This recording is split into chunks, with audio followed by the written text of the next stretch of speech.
Hello, my name is Orlando Scalia, and I am the principal clarinetist of the opera in the Ozarks Orchestra. During the year, I'm the bass clarinetist of the Symphony of Northwest Arkansas, as well as the Fort Smith Symphony, and I am also the acting associate principal clarinet of the South Dakota Symphony. I can be seen performing through the Midwest and also Florida during the year. Today, I am going to help you prepare for your All-State audition. For this year's Missouri All-State audition, we have to prepare 2 Rose etudes from the 32 etudes, really classic studies from the French School of Clarinet Playing. So let's start with a slow one. We have an adagio cantabile. Adagio meaning slow, basically. Cantabile means singing like. Okay?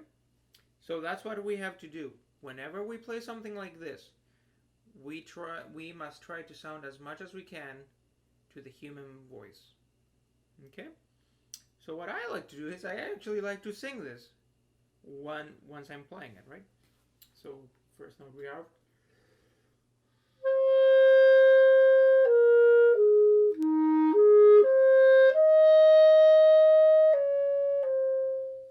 So try to emulate what we would do when we're singing. Re, do, si, fa, si, re, fa, mi, re. So, see, follow the contour of the line, and things will be much easier. Meaning, you should always have that constant air stream going. Never stop the air. Okay. So, even though this is slow, we have some pretty fast notes, especially those 30-second notes coming up in the third measure. Okay, so how do we work on those? The way I like to work on those is that I like to subdivide. Whenever we're playing something slowly like this, I like to actually think of the eighth notes getting the beat instead of the quarter notes, especially when we're starting to work on it. So we, instead of thinking ba-dee-dum,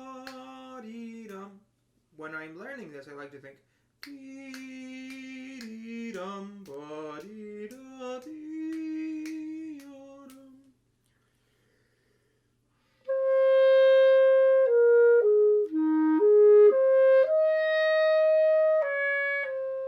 You can still make it musical while thinking of that subdivision.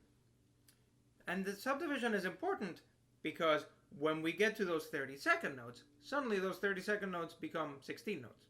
And they're not nearly as scary.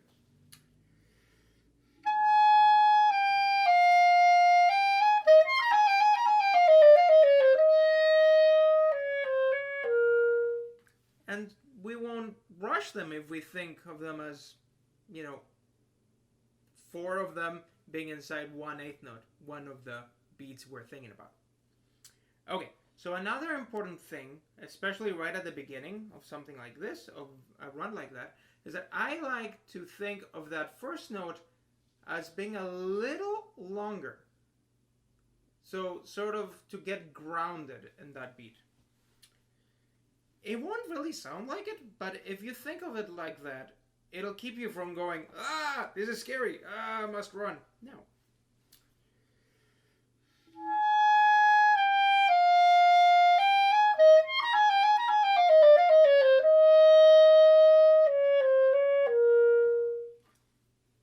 And another trick is to try to play that F, even though it's not a low note, but it's definitely lower than the D coming up. Feel of it like the springboard to the D. So feel of it like it should be a little louder than the D. The D will be loud. Unless you work really hard to not make it loud, the D will be loud. So if you play that F a little louder, or what you would feel like as being a little louder, it'll balance out that D. Sorry.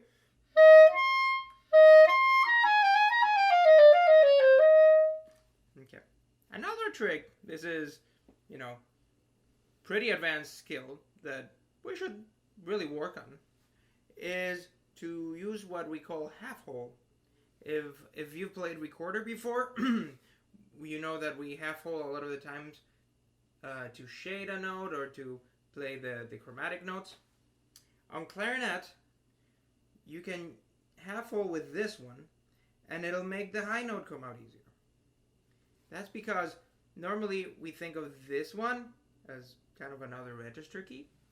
You know, we have one register key, two register key to go to the high note, right? The problem is that this tone hole right here is too big to be a register key for those high notes. So if you open it a little, it'll make the connection a lot easier and a lot more smoother.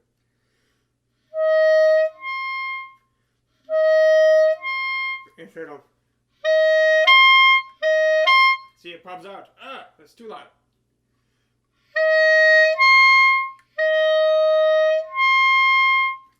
So give that a try.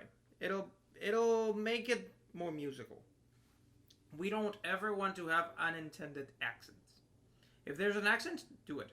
But if we don't actually need to have an accent there, make sure it's not there. All right. So we have that little cadenza in the third line, which it's the small notes there. They shouldn't be too fast. So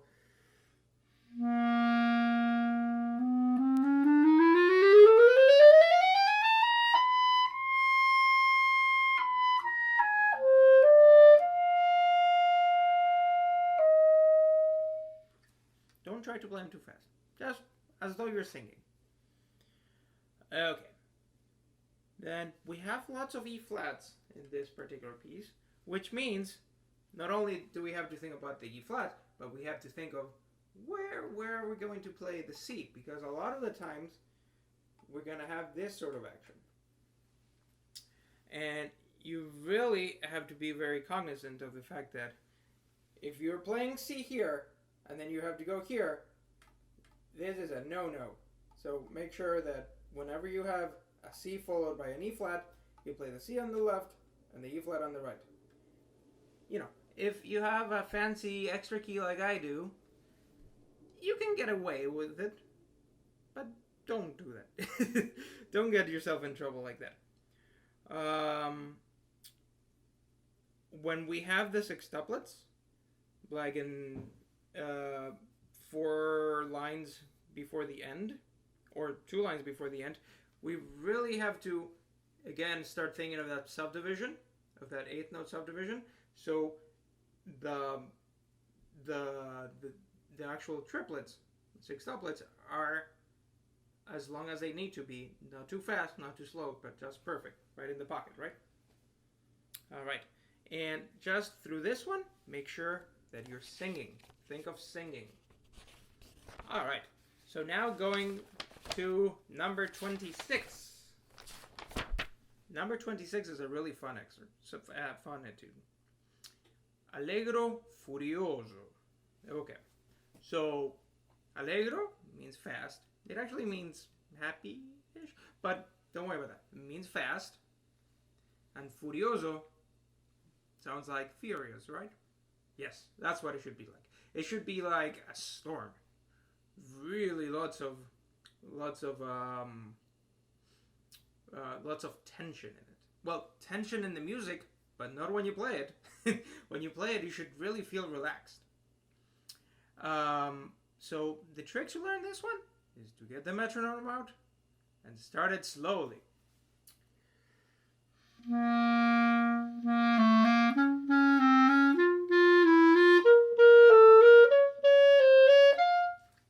Not faster than that. And until that becomes second nature. And then you can start putting up speed. Don't try to play the staccatos too short. Because once you start going fast, a short staccato just sounds like... We don't want that. So practice all of the arpeggios that we have here slowly.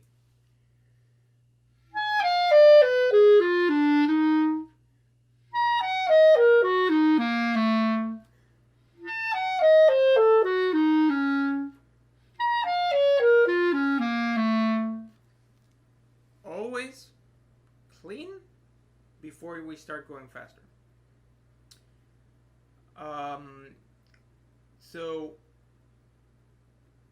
I don't know if you noticed, but the way I think of it is that after the tight note, after the first tight note, I think of the next 3 notes as a springboard to the next beat.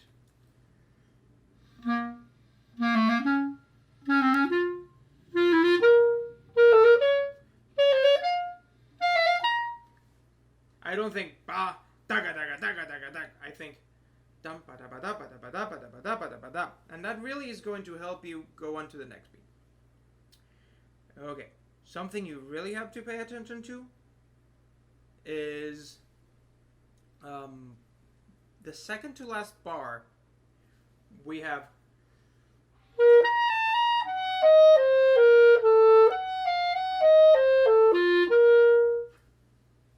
so the way that you should play that is that you should play this C on the left, the B on the right, so you can go to the A flat.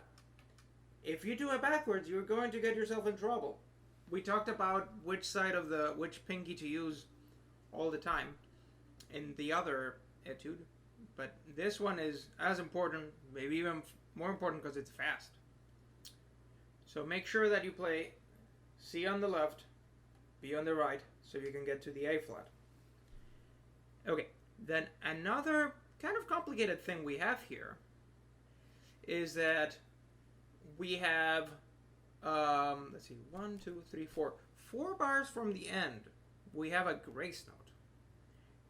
That's a really complicated grace note to fit in there. So that, I would say that would be a good place to give yourself a little quick breath so you can have a nice new start there.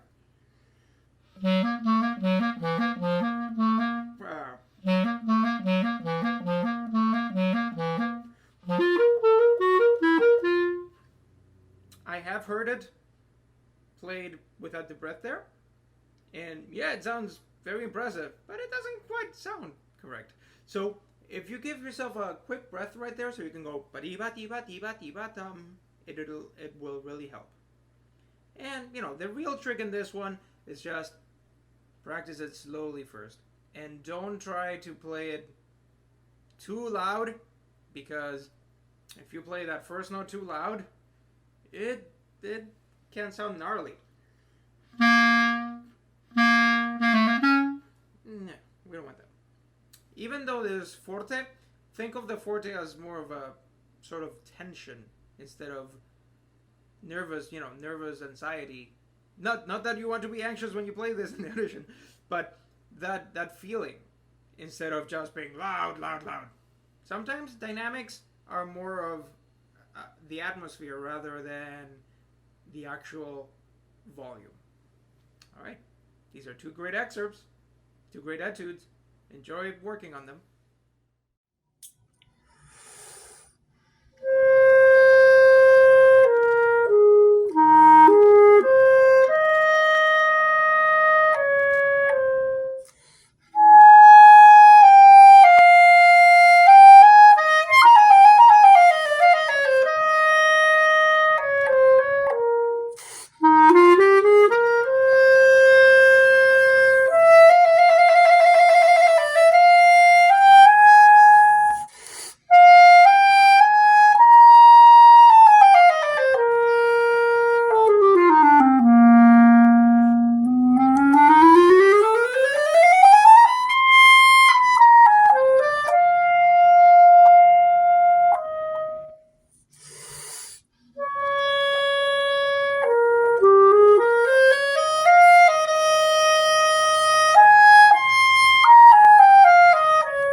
I hope you found these ideas helpful for your preparation.